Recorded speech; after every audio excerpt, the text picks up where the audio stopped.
From time to time, we get questions about stabilizing, particularly from people who are sulfite sensitive, and so they don't want to put potassium metabisulfite in their wine or mead or cider to stabilize it because they might have an allergic reaction. There is a way of making sweet, shelf-stable mead, wine, or cider without using stabilizers. However, it does require a little bit of added process and control. So let's run through the current best practice for how to pasteurize your brews at home. First, you're gonna sweeten and bottle your brew just like normal. For this example, we're using a cranapple wine that we sweetened with table sugar. And since there are no stabilizers in here, the yeast could continue eating that sugar, so we have to kill the yeast. Once it's bottled and capped, that is your final step before pasteurizing.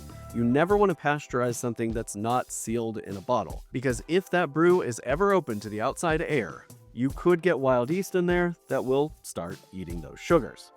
So you want to start with sealed bottles, and you're going to put those into some kind of stock pot. Here I'm using a Dutch oven. And you're going to put in one unsealed bottle of ice cold water. See, the reason we use an unsealed bottle with a thermometer in it is because it lets us know what the internal temperature on the bottle is. If you were to just use the thermometer in the water bath, that might give you a false reading and you might not have actually achieved pasteurizing temperatures inside your bottles. Here we're using a sous vide immersion circulator to do our pasteurizing because the immersion circulator keeps that warm water moving and dials into an exact temperature. And here we're doing 145 degrees Fahrenheit or 63 degrees Celsius. You can do this on the stove top, but you have to put a bunch of towels in the bottom of your stock pot and you have to raise that temperature very, very gradually, or else you might crack your bottles. The immersion circulator avoids those problems.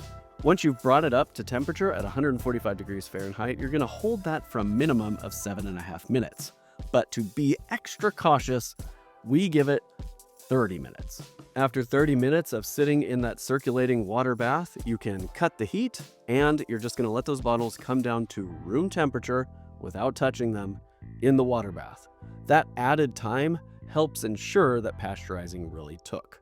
Once they're down to room temperature, you can just take them out of the water bath and age and drink just like normal.